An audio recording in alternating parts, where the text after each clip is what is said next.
ओम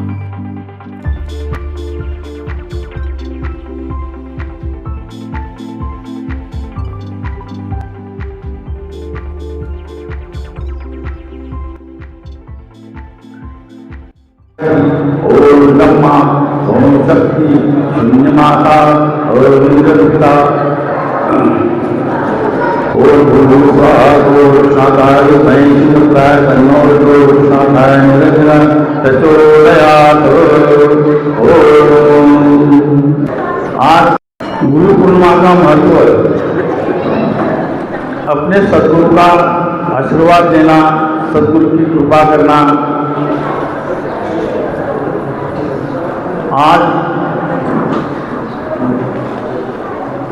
अपने गुरुजी योगी आदित्यनाथ जी महाराज अपने अधिकार से आशीर्वाद और कृपा देंगे और सभी भक्तों का, शिष्यों का भी अधिकार है जो नमस्कार करके आशीर्वाद मांगना है। आज का यह ऐसा दिवस होता है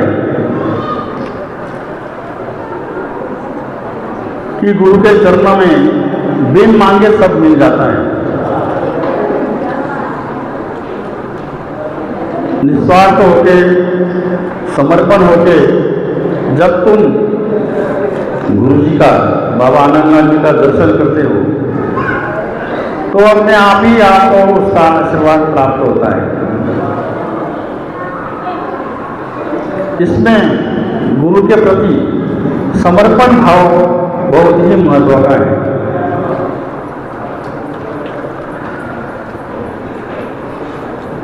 समर्पण का मतलब यह है कि बिल्कुल निस्वार्थ होके गुरु जी को प्रार्थना करनी है कि हे गुरु गोरक्षनाथ जी महाराज, हे मेरे गुरु जी योगी आनंदनाथ जी महाराज, हम पर कृपा करो, हमें सुख शांति का आशीर्वाद दो और हमारे ऊपर ऐसी कृपा करो कि हम इस संसार सागर सब कुछ दृष्टा रूप से करते हुए हमें मोक्ष मुक्ति को प्राप्त हो जाए। इतनी भक्ति करो, इतना समर्पण करो कि मृत्यु के बाद तुम्हें या हमें बाबा जी के चरणों में जगह मिलेगी और वही मोक्ष मुक्ति है। इसलिए अभी समर्पण भाव में क्या होता है, हमारे मन में आता है, कुछ ना कुछ जरूर आता है। तो केवल इतना ही गुरु जी से मांग लेना है कि हमें इस मायामय संसार से हमें मुक्त कराओ। इतना मांगने से बाकी संसारिक सारी बातें हमें गुरु जी प्रदान करते हैं। रोटी, कपड़ा, मकान, धन, संपत्ति, प्रतिष्ठा, जो कुछ भी है वो अपने आप ही समर्पण भाव से करना है और उसका प्रसाद, उसका आशीर्वाद, उसका अनुभव हमें जीवन में होता रहता है।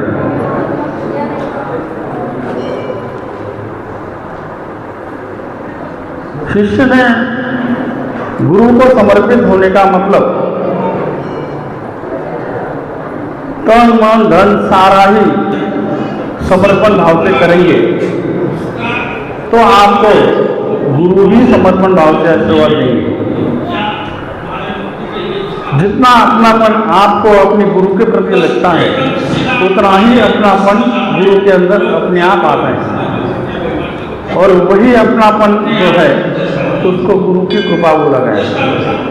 आशीर्वाद तो सांसारिक बातें के लिए देते कि तुमको तुम्हारी प्रगति हो, तुम्हें संपत्ति मिलो, तुम्हारे जो भी घर में प्रॉब्लम होते हैं, संकट होते हैं, वो सारे युक्त होने के लिए आशीर्वाद जरूर देते। लेकिन कृपा एकमात्र ऐसी चीज़ है कि इस संसार सागर जितना भगवान ने, गुरु गोरक्षनाथ जी ने, बाबा आनंदनाथ जी ने हमारे ऊपर कृपा करके हमें जो भी दिया है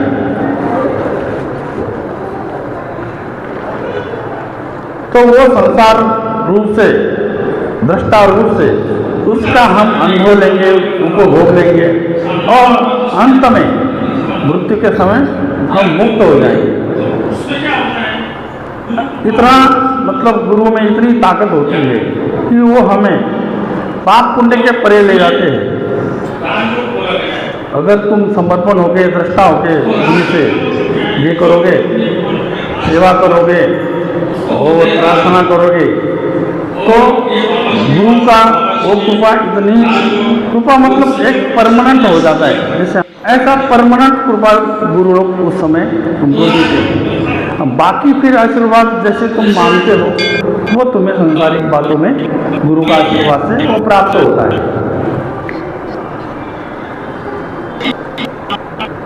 ये इसलिए मैं विश्वास के साथ कहता हूँ कि हमने भी देखो भगवान की कृपा हो गई, गुरु की कृपा हो गई, और हम जैसे मैं हमारा मोतीनाथ, प्रमोदनाथ जी, राकेश नाथ जी और भी बहुत सारे संत थे जो हमने हरिद्वार में समर्पित होकर बाबा जी की सेवा की। उन्होंने जो कहा हो, उन्होंने कहा यूं कर, क्यों वही करने आए क्या। एक बार वहाँ कंस्ट्रक्शन का काम चल रहा था, कमरे बना रहे थे हम लोग, तो रात को ईट की गाड़ी आ गई, तो ईट रखने के लिए हम सारे, मैं प्रमोदनाथ बोलते तो हम सारे गए वहाँ। तो बाबा जी खड़े होके बता रहे थे ऐसी ईट मत को खड़ी रख दो, उसको रचना पड़ता है ना। तो जैसे बाबा जी ने जानबूझ के बोला था ऐसा, फिर भी हमने वो किया क्या। अब जिसने वो किया उसको उसी समय वो बाबा जी का आशीर्वाद मिल गया क्या। तो कहने का मतलब है बाबा जी उस समय हमारी परीक्षाएं देख रहे थे कि देखो ये हमारी सुनते क्या, इसलिए उल्टा काम बता देते थे क्या। तो गुरु लोग इस प्रकार से भी परीक्षा लेते हैं क्या। फिर भी देखो पूरे नाथ संप्रदाय में आज भी हमारा नाथ संप्रदाय साधु संत आज भी नाम लेते हैं। गुरु की सेवा की है तो मंत्री जी के चेले ने क्या, प्रमोदनाथ हो गए, मोतीनाथ हो गए, मैं हो गया, हम लोगों का आज भी साधु संत नाम लेते हैं। और हमारी मतलब ये पहचान गुरु के कारण ही बनी है। बाबा आनंदनाथ जी के कारण हमारा सबका एक प्रकार का ये अस्तित्व है क्या। तो इस प्रकार से गुरु की कृपा प्राप्त करने के लिए तुम्हें समर्पण होना बहुत आवश्यक है। अब समर्पण होने की क्रिया इस प्रकार है, ऐसा बोल के तो होता नहीं, लेकिन जीवन में उसका अनुभव, समर्पण होने का जो अनुभव होता है। देखो पति पत्नी भी घर में एक दूसरे के जब समर्पण होते तो झगड़ा होता नहीं और संसार बहुत बढ़िया चलता है, सारी बातें एक दूसरे को समझ के कर लेते हैं। तो उसी प्रकार गुरु शिष्य, गुरु भक्त, इनका भी यही एक रिलेशन है कि जिससे हमारा नाता जुड़ जाता है। तो इसलिए गुरु जी जो हमें मंत्र जाप देते हैं, गुरु मंत्र देते हैं, उसका रोज नित्य नियम से जप करना चाहिए। जैसे जैसे तुम्हारा वो मंत्र तुम्हारे मन के अंदर उतरेगा, वैसे वैसे तुम्हारा गुरु के प्रति समर्पण भाव आना शुरू होगा। तो इसलिए गुरु लोग मंत्र दीक्षा देते हैं जिससे कि हमारा गुरु से नाता जोड़ के हम उस परमात्मा तक चले जाएं। गुरु शिष्य परमात्मा की जोड़ दी है प्रेम, सतगुरु आनंद नाथ जी। तो इस प्रकार से ये जो भव्य दिव्य बाबा जी का आज अभिषेक हुआ, पूजन हो गया, अभी हम गुरु मंत्र का जप भी करेंगे। तो इस प्रकार से जब भी तुम सदगुरु के घर में बैठे तो भी चलेगा, घर में बाबा जी के सामने जब बैठोगे तो तो समर्पण भाव से साधना करनी है, जप करना है। क्या ये कोई जरूरी नहीं कि साधु संतों को तपस्या करनी है, तुम लोग भी कर सकते हैं इस बात को। जितने तुम भक्ति से साधना करोगे, गुरु मंत्र का जप करोगे, भक्ति का मतलब भक्ति तभी उत्पन्न होती है जब तुम पूरे तन मन धन से अपने गुरु को समर्पित हो जाते हैं, तभी भक्ति की उत्पत्ति उस समय होती है। अन्यथा बाकी भक्ति सब दिखावे की हो जाती है। क्या बहुत सारे लोग दिखावा बहुत सारा करते हैं, तो जहाँ दिखावा है वहाँ भक्ति नहीं है। क्या मंदिर में जाना है, जप करना है, ध्यान करना है, नहीं मंदिर में एकांत मिलता है तो अपने घर में एकांत करके करना है, नहीं घर में एकांत मिलता, कहीं ना कहीं एकांत में जाके तभी तुम्हारा गुरु से अपना नाता जुड़ सकता है। अगर तुम्हें वही से भक्ति नहीं आती तो निस्वार्थ सेवा भाव से करना है। क्या अब देखो यहाँ भी बहुत सारे आते हैं, हमें नौकरी नहीं है, हमारी शादी होती नहीं है, हमें ऐसे प्रॉब्लम आते हैं, इस प्रकार के हमें पूछते हैं, तो हम उनको हमारे अनुभव के कारण यही कहते कि तुम यहाँ निस्वार्थ कम से कम सेवा 1.25 महीना सेवा करो। क्या तो तुम्हें उसका फल मिल जाएगा, आशीर्वाद मिल जाएगा। क्योंकि मैं भी यहाँ मेरा कॉलेज का ग्रेजुएशन हो गया, उसके बाद मैं यहाँ सेवा के लिए आ गया। 6 महीना यहाँ पेंटिंग किया बाबूजी के हिसाब से, उन्होंने जैसे बताया वैसे, और निस्वार्थ सेवा की। उसके बाद जब मैं घर गया तो 1 महीने के अंदर मुझे गवर्नमेंट नौकरी लगी परमानेंटली। क्या तो ये फल गुरुजी का ही था, गुरुजी ने मुझे ऐसा आशीर्वाद दिया। हमने गुरुजी को कहा नहीं कि मुझे नौकरी नहीं है, यूँ है क्यों है, हमने तो बस यही काम किया, बढ़िया सेवा की, साधना की। तो कहने का मतलब ये है कि जब तक तुम समर्पित होकर गुरु की सेवा करोगे नहीं, तब तक गुरु की मतलब परमात्मा की जो कृपा होती है, तो परमात्मा मतलब प्राकृतिक जो शक्ति होती है उसको हम परमात्मा बोलते हैं। परमात्मा कोई बड़ा भगवान ऊपर बैठा नहीं, परमात्मा का मतलब हम प्रकृति में जो शक्ति है जो सारा संसार चलाती है उसी को ही परमात्मा बोला गया है। तो जैसे हम समर्पित हो जाते हैं गुरु को, अभी प्रकृति को समर्पित हो नहीं सकते।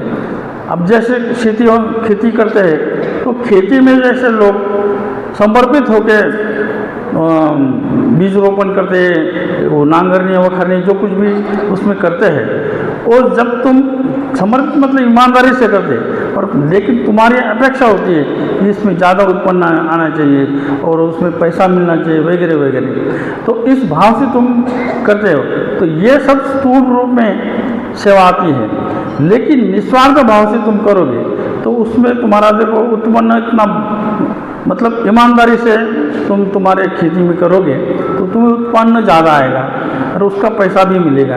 क्या तो इस प्रकार से समर्पण होकर जब तक तुम जैसे यहाँ पूजा पाठ किया है उस प्रकार से, तो जितने तुम समर्पित होगे, दृष्टा होगे, अवधू योगी भरे धर्म के साथ, जैसा देखा वैसे कहे पाप पुण्य से न रहे। तो आपके जीवन में जैसे तुम गुरु को समर्पित होकर दृष्टा हो जाओगे तो संसार में छोटी बड़ी बातें होती है, पाप पुण्य होता है, सब कुछ होता है, तो उससे तुम अलग हो जाओगे। उसका फल जो है वो गुरु कृपा से हमें पुण्य में या हमारे मुक्ति के लिए उसका उपयोग हो जाएगा। बस एकदम सीधा मार्ग है, इसमें ज़्यादा रोज जप करो, समर्पित होकर भगवान की भक्ति करो, अपने आप तुम दृष्टा हो जाओगे। दृष्टा मतलब हम कैसे कहते हैं, किसी का भला हो जाए। अगर सामने वाले के प्रति हमारे अंदर ईर्ष्या आ गई, कुछ ये हो गया, तो उसी समय गुरु का नाम लेके उल्टा सोचने का, क्या उल्टा सोचने का नहीं है, सामने वाले का भला हो जाए। सामने वाला अपना दुश्मन है तो उसको अपना मित्र बना लो, या जो कुछ भी है, तो उसमें क्या होता है, गुरु कृपा होना शुरू हो जाता है। क्या तो उसमें राजयोग बोला गया है। तो राजयोग का मतलब क्या है, जो अपने मन पे राज करता है उसको बोलते हैं राजयोग। और ये बाबा जी के पास था, बाबा जी ने राजयोग, योग संयोग, ऐसे अनेक सिद्धियां कर रखी थी। तो राजयोग मतलब जैसे एक कहानी आती है अपने नाथ संप्रदाय में। एक मानिक नाम का खेती करने वाला किसान था। तो वो अपने खेत में काम कर रहा था। उस समय गुरु गोरक्षनाथ जी भ्रमण करते करते वहाँ उस खेत के पास आ गए, जबकि उनको भूख लगी थी। उन्होंने उसको बताया कि मुझे खाने को दे दे, भोजन दे दे। तो वो जो मानिक था वो गुरु गोरक्षनाथ जी को आया, बिठाया, उनको खाना अपने पास जो भोजन था वो दे दिया, पानी पिलाया। और इस प्रकार से गुरु गोरक्षनाथ जी जब प्रसन्न हो गए तो उसको कहने लगे कि बोल बेटा तेरे को क्या चाहिए, तो मांग ले बोले। अब उसने कहा, वो था ही उल्टे दिमाग का, बोले तू खुद ही भीख मांग रहा है, मुझे क्या देगा क्या? नहीं बोले कुछ तो मांग ही ले। फिर उसने कहा ऐसा कर, तू मेरा गुरु बन जा क्या, और मैं मांगूंगा तो मेरे को दे दे। इस प्रकार से उल्टा उसको बताया। उसको अभी वो खेती करने वाला वो बोला ठीक है, उसकी उतनी ही बुद्धि थी। तो गुरु गोरक्षनाथ जी ने उसी आइडिया से उसको बताया और उसको बताया कि जो तेरे मन में आएगा उसके उल्टा करना बोले।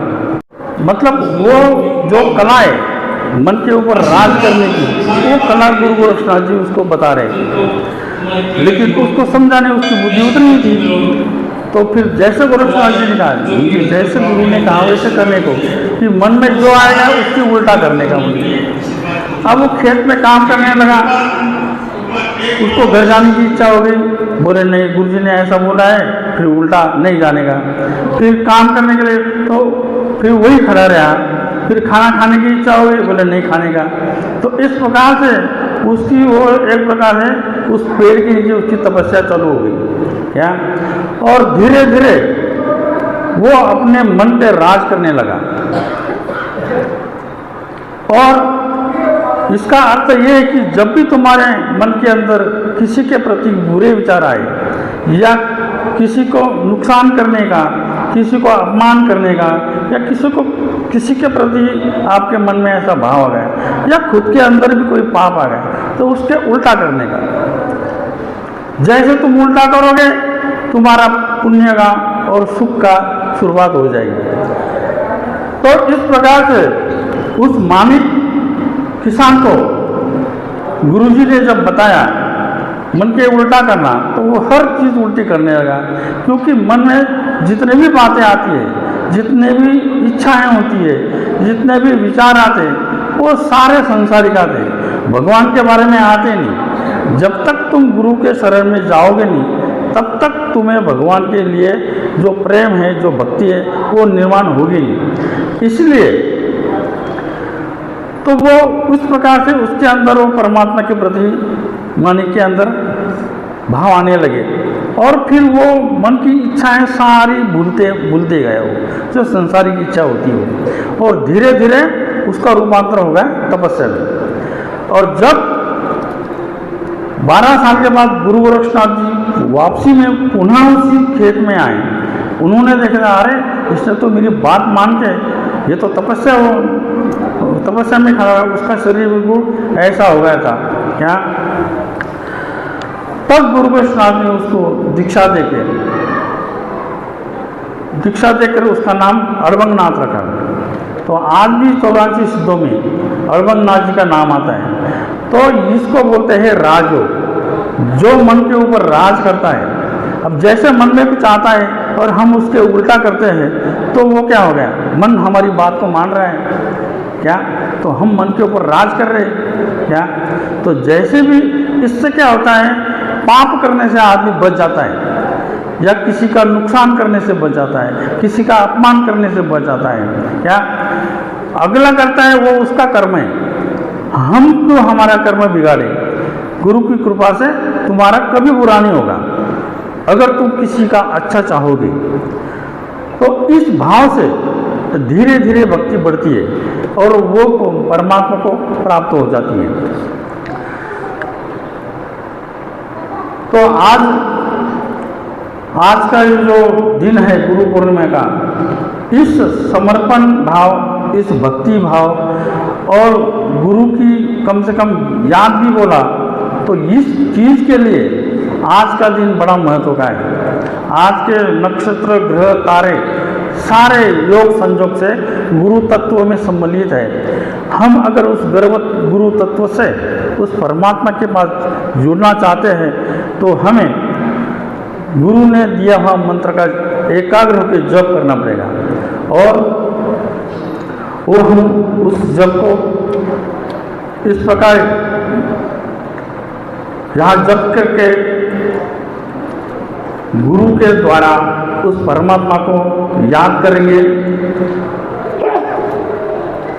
और आज की तुम्हारी जो पूजा है, जो गुरु के प्रति पूजा पाठ किया है, फूल चढ़ाए हैं, आरती किया है, अभिषेक किया है, जो कुछ भी तुमने किया है वो फिर गुरु को प्राप्त हो जाएगा। अभी तो सारे कर खाए लेकिन समर्पित भाव से नहीं हुआ। तो समर्पित भाव कब होगा? जब तुम साधना करोगे, जप करोगे। सतनमो आदेश, गुरु जी को आदेश। ओम गुरु जी। ओम श्री गणेशाय नमः। ओम गं गणपताय नमः। ओम गुरुमौली योगी आनंदनाथाय नमः। अथ गुरुमंत्र जप विनियोगाः प्रारम्भते। ओम शिव गोरक्ष योगी। ओम शिव गोरक्ष योगी। ओम शिव गोरक्ष योगी। ओम शिव गोरक्ष योगी। ओम शिव गोरक्ष योगी। ओम शिव गोरक्ष योगी। ओम शिव गोरक्ष योगी। ओम शिव गोरक्ष योगी। ओम शिव गोरक्ष योगी। ओम शिव गोरक्ष योगी नाथाय समर्पयामि। ऐसा बोलने से, ऐसा कहने से, या मैंने जो भी साधना की है, मैंने जो भी तपस्या की है, मैंने जो भी मंत्र जाप किया है, ये मैं गुरु को समर्पित करता हूँ। इसलिए कहना पड़ता है कि हमें अहंकार हो जाता है कि मैं बहुत भगवान का करता हूँ, मैं खूब देव करता हूँ, मैं बहुत जाप करता हूँ। तो ये हमारा एक सूक्ष्म अहंकार है और उस अहंकार के कारण हम जब ध्यान करते हैं उसका फल हमें मिलता नहीं। इसलिए तुम जो भी करते हो वो गुरु को समर्पित होकर करना है। अब ये अहंकार ऐसा है हमारे मन को नहीं मानने देता। अब ये अहंकार कैसे उत्पन्न होता है? हमारे मन के इच्छाओं से होता है। आपको कैसे करना है? बस प्राण अंदर लेना है, श्वास ऐसे अंदर लेना है, प्राण को अंदर रोकना है और वो मंत्र का जाप करके फिर उसको बाहर छोड़ना है। इस प्रकार से 1.25 घंटा रोज जाप करोगे तो आपके सारे दुर्गुण खत्म हो जाएंगे और आपके सारे कर्म अच्छे होंगे। भले तुम 2 नंबर से भी पैसे कमाते हो, वो भी 1 नंबर हो जाएंगे। अगर तुम्हारे बुरे विचार अच्छे हो जाते हैं तो बुरे कर्म भी अच्छे हो जाएंगे। देवाची पूजा करून, जप करून, साधना करून उठल्यानंतर सुद्धा मनात वाईट विचार येतात। नाही वाईट विचार आले, चांगले विचार येतात। चांगले विचार कसे येतात? मी केलं, मी देवा तो खूब केलो, मैंने बहुत किया, वो क्या होता है? अहंकार होता है। अब जैसे मैंने बताया कि प्रमोदनाथ, मोतीनाथ, मैं, हम सारे गुरु जी की सारी जिंदगी सेवा करते रहे। क्या वो जो आज भी नाथ संप्रदाय इस बात का नाम लेते हैं कि चेले हो तो बाबा जी मंत्री जी जैसे चेले होते हैं। तो ये कैसे? ये समर्पित भाव से बोला मैंने। मुझे पता है ये जब मैं बोलूँगा तो मुझे अहंकार आएगा। क्या? लेकिन ये गुरु को समर्पित किया। जैसे अभी हमने बताया तो मोहम्मद गुरु मंत्र जप विनियोगा बाबा आनंदनाथ जी समर्पयामि। तो इसी प्रकार हम जो भी करते हैं, वो चाहे अच्छा काम करो, बुरा करो, पाप करो, पुण्य करो, तो समर्पित कर दो गुरु के पास। वो हजम करने की शक्ति गुरु के पास होती है। क्या? एक तो जो भी करना है पूछ के करो, नहीं पूछ के हुआ है, उल्टे काम किए हैं, तो वो गुरु को समर्पित करो। आता तुम्ही जसं बाबांसमोर दर्शनाला गेले, त्यावेळेला तुमच्या जीवनात बाबाजींचा जिथे जिथे संबंध आला आहे, ज्याचे अनुभव बाबांबरोबर आले, ते त्याला याद करायचे, ते डोक्यात विचार करायचा त्याचा, का बाबाजी कुठे भेटले होते, कसे भेटले होते, वगैरे वगैरे, ते आठवण केली बाबांसमोर, का बाबांचं चित्र तुमच्यासमोर आहे। चित्र काय? बाबांचा मतलब क्या म्हणतात त्याला, स्पष्ट रूप से बाबा जी का अस्तित्व तुम्हारे सामने आ जाएगा, क्योंकि तुम मन से, अंतःकरण से बाबा जी की याद कर रहे। क्या? और फिर उसी समय तुम्हारी पूजा, तुम्हारा नमस्कार वहाँ लागू होगा। तो उसी को बोलते चिंतन मनन वगैरह नवविधा भक्ति में आता है। तो उस रूप से भी तुम रहे तो भी तुम्हारी सारी बातें तुम्हारे पुण्य काम के लिए या मोक्ष मुक्ति के लिए काम आएगी। तो इसके लिए गुरु होना बहुत आवश्यक है। तुम किसके माध्यम से भगवान के पास जाओगे? डायरेक्ट तो कोई नहीं जा सकता। ऐसा तो हम देखते हैं, ते म्हणतात ना, रूप पाहता लोचनी सुख झाले हो साजनी। तो हम तो भगवान को मूर्ति में देख रहे हैं, लेकिन भगवान की, उस परमात्मा की जो अनुभूति चाहिए, परमात्मा को जानना है, तो तुम्हें गुरु आवश्यक है। गुरु बनाना बड़ा आवश्यक है, और वो भी सन्यासी गुरु होना चाहिए, ब्रह्मचारी गुरु होना चाहिए, ब्रह्मज्ञानी होना चाहिए। अहम ब्रह्मास्मि जैसा जो अनुभव है वो ब्रह्मज्ञानी गुरु ही दे सकता है, जैसे बाबा जी ने हमारे साथ किया है। क्या? हम लोगों को हरिद्वार में बाबा जी योग संजोग से बोलते थे, बाबा जी चलते बोलते हमको वो मतलब एक प्रकार के शक्तिपात कर देते थे। कभी गुस्से में भी बोल दिया, कभी उल्टा भी बोल दिया, या हमारे बोलचाल में, हमारे सेवा में कोई गलती हो गई तो डांट के भी बोल देते थे। तो वो क्या था? वो हमारे लिए आशीर्वाद ही था। क्या?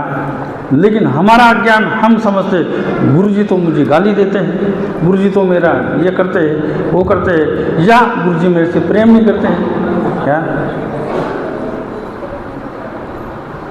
तो कहने का मतलब है, अब गुरुजी हमको प्रॉपर्टी नहीं देते, गुरुजी हमको उत्तराधिकारी बनाते, ऐसे भाव हमारे मन में आते हैं।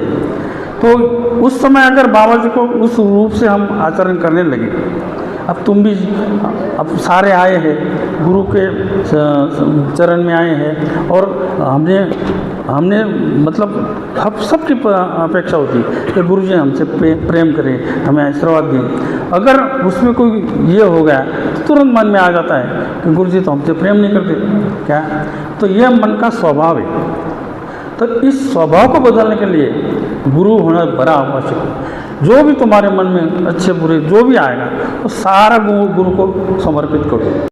तो वो सब हजम हो जाए और फिर बाद में हमें पता चलता है कि अरे ये तो जितने हम आज सुख संपत्ति में है, सुख सुविधा में है, हमें जितना ज्ञान हो रहा है, जो ज्ञान का प्रकाश हो रहा है, वो गुरु कृपा हो रही है, वो बाद में पता चलता है। समय पे तो कुछ नहीं पता चलता, समय में तो तेरा मेरा करते हैं हम लोग क्या, लेकिन ये बाद में जब उसके परिणाम हमारे सामने आते हैं, हमारे जीवन में आते हैं, तब पता चलता है अरे ये तो गुरु कृपा है क्या। अब जैसे गीता में बताया है, जैसे कर्म किया वैसे फल देगा भगवान, तो हमारे कर्म तो सारे अच्छे है ऐसा है नहीं। आज के कलयुग में उल्टे पुल्टे कर्म तो करने ही पड़ते हैं, कम से कम झूठ तो बोलना ही पड़ता है। तो ये जो कर्म है परिस्थिति अनुसार ये माया ही करती है। ये हम खिलौने हैं, इस माया के हम खिलौने हैं। इस खिलौने से बचने के लिए वो माया करवाती है, झूठ भी वही बोलवाती है, एक दूसरे के प्रति दुश्मनी, उसमें ईर्ष्या, ये जो कुछ भी है ये माया हमारे मन में करवाती है। ये झगड़ा माया और ब्रह्म का इस संसार में सतयुग से चलता आया है। तो इसमें कलयुग में माया ने हमारे ऊपर विजय पाई है। अगर माया को हराना हो या माया से अलग होना हो तो गुरु के शरण में जाओ। जो भी माया हमसे करवाती है वो गुरु को समर्पित कर दो।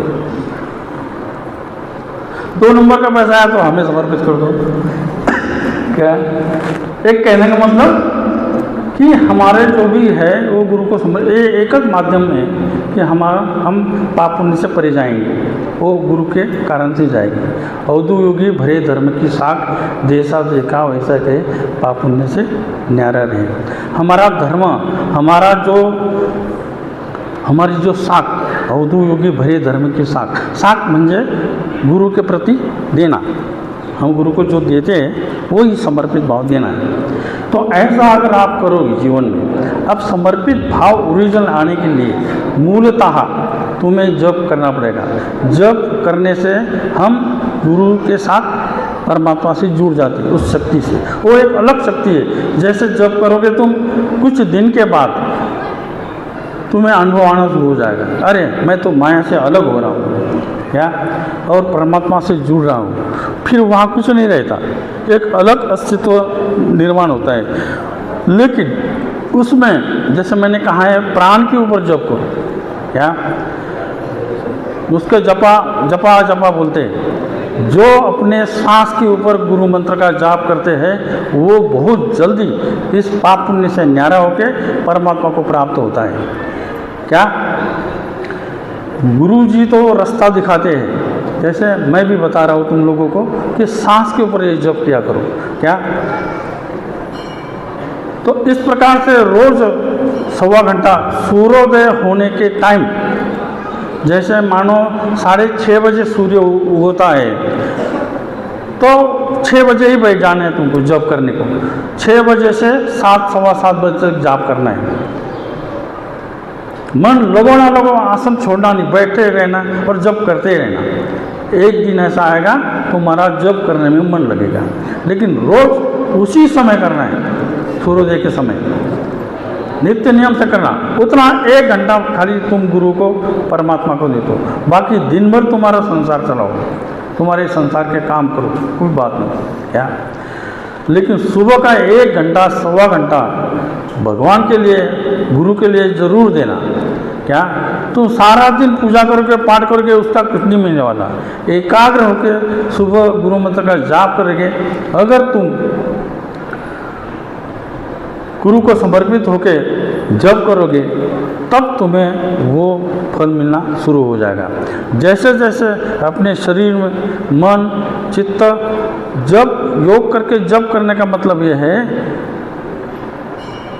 शरीर मन से जुड़ता है, मन आत्मा से जुड़ता है और फिर आत्मा परमात्मा से जुड़ता है। तो ये सारे के लिए गुरु की आवश्यकता होती है। तो इसलिए रोज सांस के ऊपर जप लिख करो, श्वास लेने का, अंदर सांस को रोकने का और गुरु मंत्र बोलने का, फिर छोड़ने का, फिर सांस लेने का, फिर गुरु मंत्र बोलने का, फिर उसको छोड़ने का। ऐसा रोज 1 घंटा सुबह सवा घंटा करो सूर्योदय के टाइम। देखो तुम्हारे जीवन में सारे मतलब प्रगति होगी।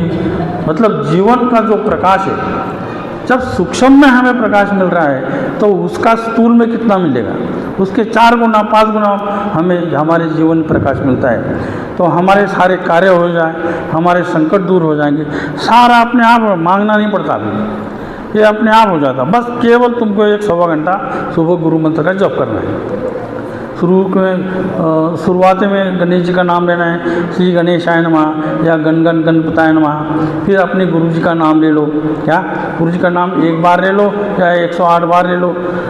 उसके बाद गुरु मंत्र का जप करना है। जप किया है, पूजा की है, जो कुछ भी किया है वो आपको समर्पित है। उसी समय गुरु तुमको आशीर्वाद दे देगा।